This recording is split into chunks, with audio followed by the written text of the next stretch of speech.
speaking of sagas, how about that saga with the Ontario PC party in Cambridge? What on earth is going on there?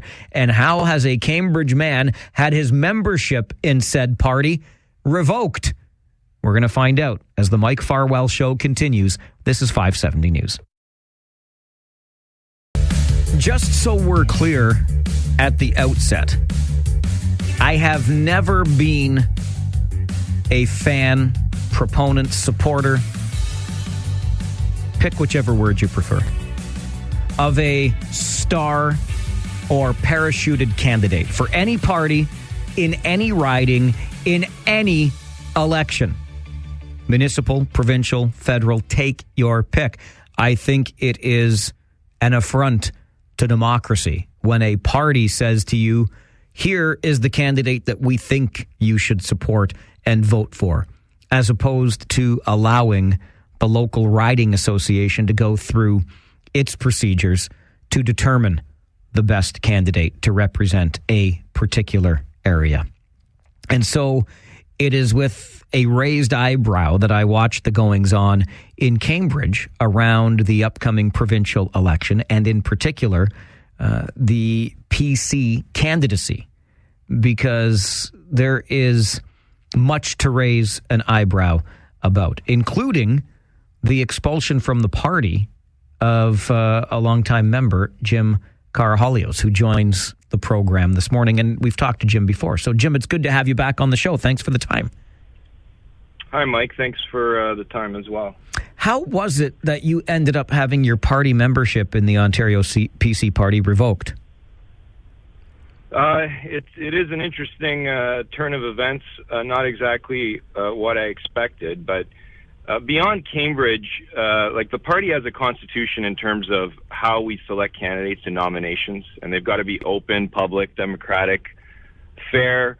Beyond Cambridge, in Cambridge we have a situation, residency requirements are important. You can't sit as an MPP unless you live in Ontario. You can't be a member of the PC party unless you live in Ontario. But beyond that, there have been nominations across Ontario in the PC party where there's allegations of ballot stuffing and vote rigging, which is also very, very severe. And this PC party executive, instead of looking into it, reviewing the appeals, decided to push those aside, let the vote stand on this belief that the leader of the party has this power to appoint candidates. So I started a campaign called Take Back Our PC Party, and we have thousands of PC party members who've signed up, calling for a general meeting to straighten out some things.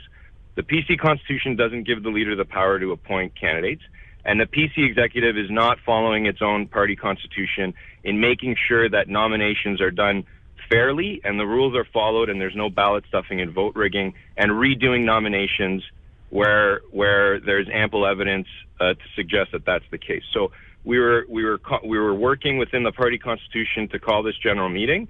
We were getting close in achieving our petitions, and I communicated with supporters of the party in November, and in a 7 to 14 day period I got sued, I got my membership revoked, and I was told I couldn't enter into the PC party's convention even as a non-member by paying the $1,000 non-member observer fee in a 14-day period. So it was their attempt to shut down this grassroots campaign that's in accordance with the PC Constitution. And all we're asking for is for this PC party executive to follow the rules of the Constitution. It's like any other organization. You have an executive that is supposed to operate under the rules of the Constitution, and this executive's choosing not to do that, and they don't want to be held accountable. They don't want to have a discussion about it, and they want to purge me and shut down the campaign that we're running to take back our PC party. When you talk, Jim, about allegations of ballot stuffing and vote rigging, what would that look like? Would that be in the nomination process to find a candidate? Right. Sorry. So I didn't make that clear. So, we have our situation in Cambridge where the nomination hasn't been held. In other ridings in Hamilton and Ottawa, in Hamilton right now, there's been reports the police are investigating what happened there and whether or not it constitutes voter fraud. We don't know where that's going to go. In other ridings in Ottawa, there have been online reports of allegations of ballot box stuffing. I thought, and thousands of other PC party members thought, you know what? let's not go into an election campaign with this stuff. Let's redo these nominations. Let's have the PC Party executive review the appeals. And if there's anything remotely close, let's just redo the and let's have a fair process. And we weren't getting the response. I had multiple correspondence with the executive, sent them a letter, sent them an op-ed I wrote about following our Constitution. I didn't get a response. And as soon as I mailed it out to PC Party supporters and members or past members, I got sued. So there's been no discourse, no exchange of conversation, no attempt to resolve these matters. There's only been an attempt to silence me and purge me from the party because they don't want to hear what I'm talking about. Do you feel this is personal? I've never thought it was personal. Like, I'm not talking about individual people. I'm not talking about their likes and dislikes, their political opinions. I haven't been attacked personally, but I've been attacked for what I'm talking about and what my political opinions are, and upholding the PC Party Constitution. And Rick Dykstra is the party president, and he has an executive, and they have a job to do. And that job is to uphold the Constitution and enforce it, not to ignore it, not to think that you're more powerful than the Constitution, not to allow these allegations of ballot box stuffing and vote rigging and breaking the rules and nominations to go unheard. You have a job to do the job, or step aside and let someone else do the job. Well, I've never thought it was personal, but if there was anything erroneous or wrong about what I was saying or advocating for, you think that they would just make a statement and say I'm wrong in terms of my interpretation of the Constitution and be over and done with. But instead, they're trying to shut down my ability to participate both in the political process in general and within the party by suing me and revoking my membership. Thankfully, an Ontario court judge dismissed their lawsuit after 7 grueling weeks trying to put it together with allegations that were, quote unquote, they didn't have any substantive merit. But, I haven't had my membership reinstated, and luckily I have some grassroots support in Cambridge of people who think that they've gone too far. One of the concerns, Jim, as I understand it, is with a potential candidate, and I think this would be that star candidate I sort of alluded to at the outset, who currently resides or at least has a home in Calgary, Alberta. Is this a concern to you as a Cambridge resident? So the concern I have is like I said in the opening of the show, I understand politically voters may or may not like quote-unquote parachute candidates. My concern is a little bit more nuanced. My concern is there's been a media report that suggests she did live in Alberta. We don't know whether she still lives in Alberta or not. I don't. And it would be great to clarify that for 2 reasons. Under Ontario's election laws, if you don't live in Ontario for 6 months before an election, you can't sit as a member of provincial parliament. You can't. You're offside the law. So unless you can establish your residency for 6 months prior, if you're a campaign in an election, you could potentially be a candidate who, if you win, you're not eligible to serve as an MPP. That is just ridiculous. And then within the PC Party Constitution, you can't be a member of the party unless you live in Ontario. It just makes common sense, right? Like, we don't sell memberships to Albertans to vote in a PC Party leadership race.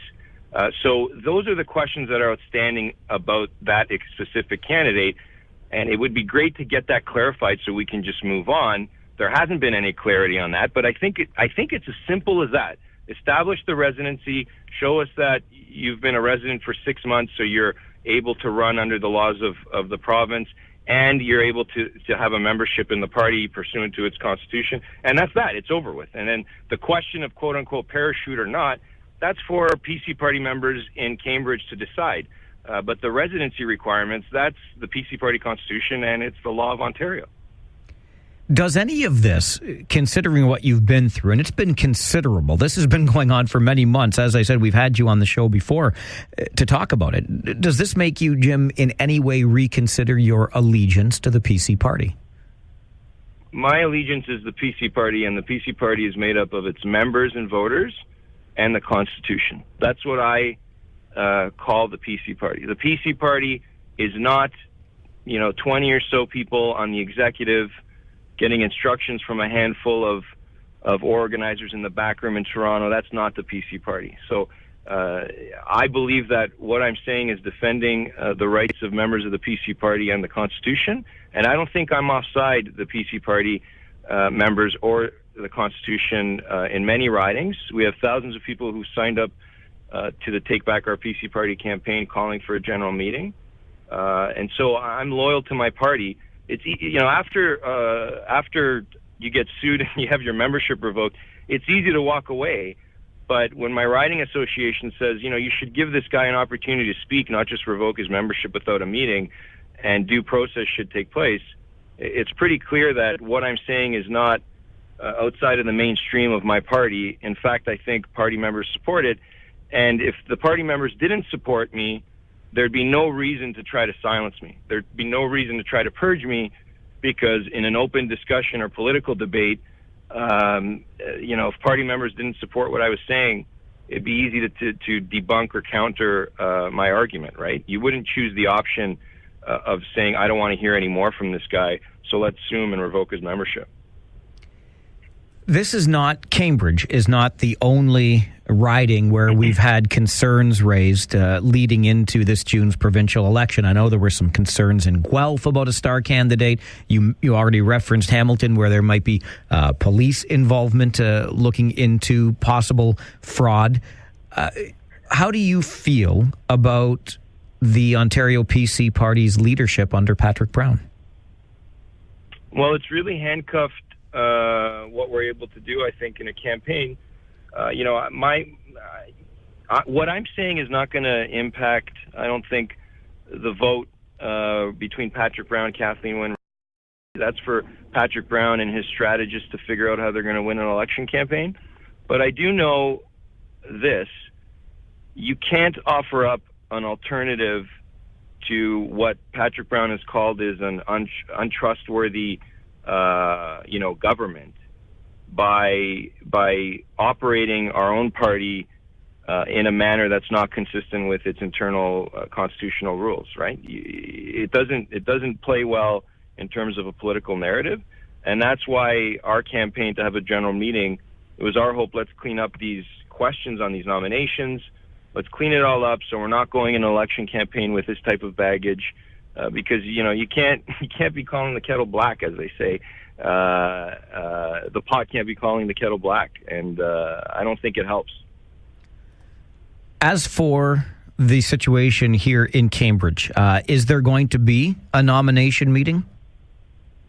So I don't know. I'm not on the local nomination meeting committee. I'm not a voting member of the board now either locally in Cambridge. Obviously, a candidate has to be selected. Under the rules of the Constitution, that candidate should come out of a open, public, and democratic vote where other candidates are able to run and members are allowed to purchase memberships. But we've seen this opinion from headquarters that they believe, and I think it's wrong, erroneous, under the reading of our Constitution and the Ontario election laws, where they think the leader can appoint candidates. And I disagree with that. So I don't know where it's going to end up. I don't know if we're going to have a nomination race. I don't know if someone's going to be appointed. It's a question mark. I haven't heard the answers. Maybe others can come forward and clarify it, whether it's on the local board or in Toronto. But I'm not sure. But I hope the right thing is done and we have a fair race and the rules are followed and every candidate in the race is eligible to both run under the Ontario PC Party banner and be eligible to serve as an MPP if they were to win the seat. And given, Jim, your efforts to take back the PC Party, as you've described it, and the grassroots support you have received in that endeavor, do you feel as though this party, the Ontario PC Party, needs a change of direction? I definitely think when we have a PC Party executive that's not following its Constitution, that's being very flippant with Ontario election laws, and is making stuff up as it goes along and is not being responsive to his members and has taken the unprecedented step. I can't find another example. I did some research. I can't find another legal case in Canada where a political party has sued an individual, let alone a member of its party, for its opinions that it has on the governance of the party or other political opinions. And when this PC party executive is willing to go that far, when Rick Dykstra as president and the rest of his PC party executive are willing to go that far because they don't want to do the right thing, I think it's pretty obvious that my opinion on that would be it's time to change this PC party executive and have people go in there that respect PC party members and respect the PC Constitution and respect Ontario election law. Are you worried about the optics of this and how it's making the Ontario PC party look in an election year? So I tried to keep this campaign internal. I tried to communicate with PC party members and gather the required signatures. I tried to keep it as an internal matter within the party. The party decided to make it public by taking me to court, and a judge dismissed the lawsuit as being an attempt to trample on my freedom of expression, and it didn't have any substantive merit. So if they were worried about how this was going to look, they probably should have kept it as an internal party matter and not taken it to the courts of Ontario, which makes it a public matter. I'm concerned about our party going to an election campaign where it's usurping the rights of its membership and allowing these lingering questions of ballot stuffing and vote rigging to persist unanswered going into an election campaign. I am very concerned about that, but my job as a member is not to create strategy for the leader of the party on how he's going to win the election. No one's ever contacted me. No one's asked me for advice on that. That's up to them. But my job locally is to make sure that we're doing everything in accordance with the PC Constitution and cleaning this stuff up. And that's all I can do. I can't control the bigger narrative. And what people think of Patrick Brown, I don't think they're going to look to Jim Karahalios to make a decision on that. I think that's already taking shape, and he's got a platform, and he's campaigning on that platform. My issue is with the executive of the party and following the Constitution. It's a fascinating story, and we appreciate the insight very much, Jim, and good luck in your continued quest. Thanks, Mike. Appreciate it. Jim Karahalios. He is he's still a member, at least unofficially, I guess we could say, of the Ontario PC party, though his membership has been revoked. But he continues this grassroots movement to take back the PC party, despite having been sued by the party itself. He has great concerns about the way the nomination process has been happening in Cambridge, and I think we should extend those concerns to nominations elsewhere. As Jim noted, there are concerns with even going to the extent of police involvement in Hamilton. We heard about similar concerns in Guelph, where a potential candidate dropped out of the race upon hearing that a star candidate was being parachuted in. There was time that the rumor of that star candidate was going to be none other than Guelph Mayor Cam Guthrie, and it was Mayor Guthrie himself who quickly dispelled that rumor and said it was in no way true. Nonetheless, those concerns about parachuted preferred candidates were in place in Guelph as well. It's not a good look for the party in an election year. Of that, I have no doubt. And I'm not certain. I'm not certain what it says about the leadership of the party right now. But I'm sure of all of the things that concern Premier Kathleen Wynne heading into this June's election, this is not one of them. This is if there is a sense of weak leadership amongst her opposition, that can only benefit Premier Wynne in her bid for re-election. We will continue to watch with interest. I find this whole situation very curious, and I can't help but wonder if there's also a sense of that old adage, right? No press is bad press. And if nothing else, the PC party is getting a whole lot of press out of this. It's up to us to determine how we feel about that. This is the Mike Farwell Show on 570 News. Well, interesting times indeed in Cambridge. around the nomination process for a candidate to run under the Ontario PC banner in the next election. I'll say again, just to drive the point further home, star candidates suck. How's that for being as blunt as I can be about it? Allow the process to play itself out. I don't believe that any party at any time in any riding at any level should determine for us who our candidate should be, period.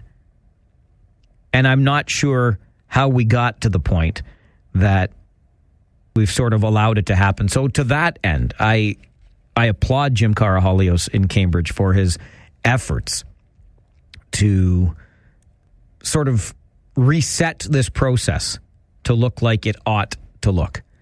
But I find the whole thing in Cambridge so incredibly curious in an election year to have this kind of division or seeming division within the party. Jason sends a tweet at Farwell _WR. Patrick Brown deserves to be punished with an electoral loss for what he did in throwing religious social conservatives under the bus and all social conservatives under the bus for everything except cannabis. So that's Jason's view of all of this as we head into that June election. It's going to be an interesting one. 15 years right now of rule as we enter 2018 under the Liberal Party here in Ontario. Can it possibly be extended to 19? Could it be a minority government? We've got 6 months of very entertaining times from Queen's Park, I think, headed our way. We've got an hour of very entertaining radio.